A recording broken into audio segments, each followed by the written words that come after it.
I never cry wolf. Salut à tous.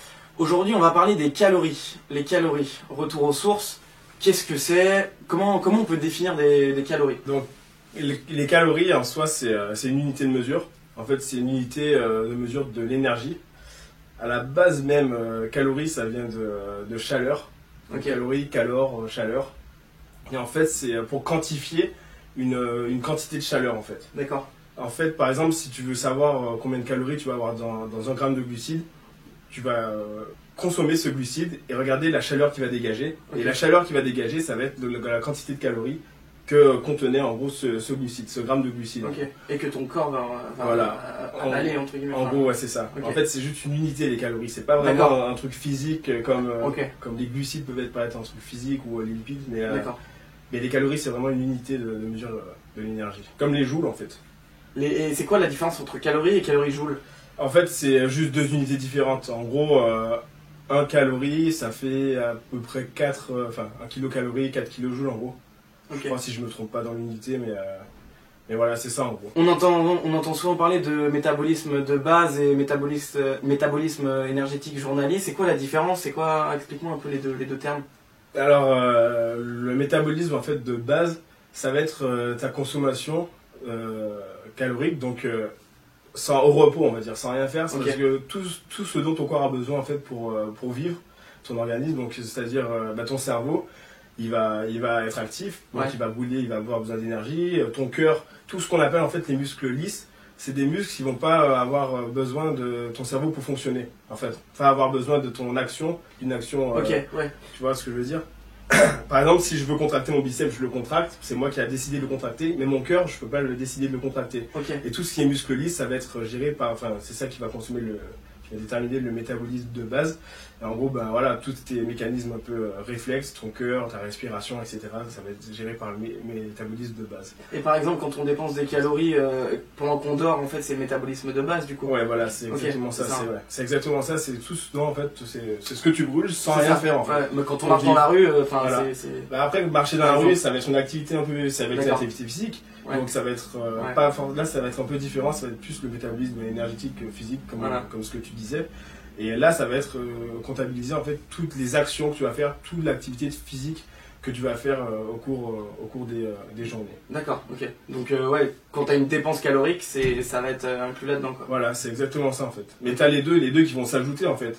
Donc tu as ton métabolisme de base qui va dépendre de caractéristiques à toi, donc ta taille, ton âge, ton poids, ta masse sèche, ta masse grasse, etc. Et ton métabolisme donc énergétique de ta dépense physique qui elle va dépendre de ce que tu vas faire dans la journée.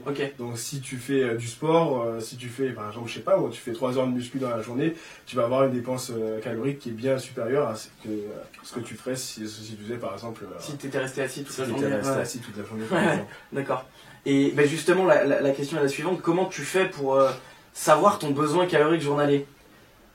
En fait, il faut additionner les deux. Donc, le métabolisme de base. Mettons 1500 pour un homme, c'est ça? Voilà, c'est ça. En gros, ils disent c'est un homme de 20 ans, je crois, 1m80, en gros. Voilà, c'est 1500 kilocalories. Mais bon, après, ça dépend de chacun. Oui, en fait, ça dépend totalement, mais prenons un exemple comme ça, quoi. Et après, tu rajoutes ton métabolisme, donc de ta dépense énergétique, de ta dépense physique. Et ça, par contre, ça va varier, mais énormément, en fait, par rapport à ce que tu vas faire dans la journée. Alors, pour le calculer, c'est super compliqué. Il faut, mais après, tu as des aides, tu peux trouver des aides si tu cherches un peu sur internet, tout ça. Voilà, tu peux trouver si je fais 1 heure de marche, combien je vais brûler. Si je fais 3 heures de muscu, combien je vais brûler. Si je fais, etc. Et après, tu as des applications aussi, genre MyFitnessPal. Parle-nous de la différence des calories pleines, des calories vides, et puis l'importance de la provenance de ces calories, parce qu'en fait, toutes les calories ne se valent pas. Ouais. En fait, ce qui va faire la différence, ça va être surtout les micronutriments. D'accord. En gros, tu peux avoir 100 calories avec, par exemple, que du sucre. D'accord. Et 100 calories avec des glucides, des protéines, des lipides, des micronutriments, donc vitamines, oligo-éléments, minéraux, etc. Par exemple, on peut faire la différence entre une bouteille de soda et avec un fruit.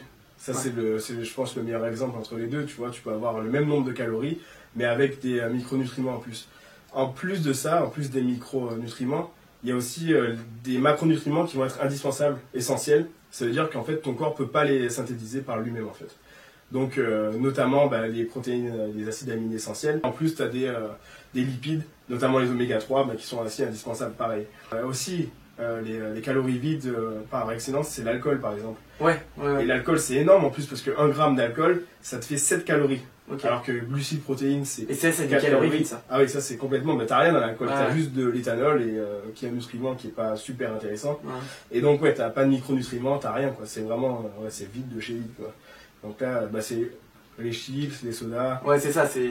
tout ce qui est un peu junk food, tout Ça, c'est ça. ce qu'on appelle des calories vides. Voilà, Ok. vide. Ok. Et ce qu'on appelle des calories plus intéressantes, ça va être tout ce qui est un peu plus complexe, la viande, le poisson, Les les légumes, céréales, tout ce les qui est fibres légumes, aussi. les fruits, Ok, tout ce qui est avec les fibres aussi, exactement. ok.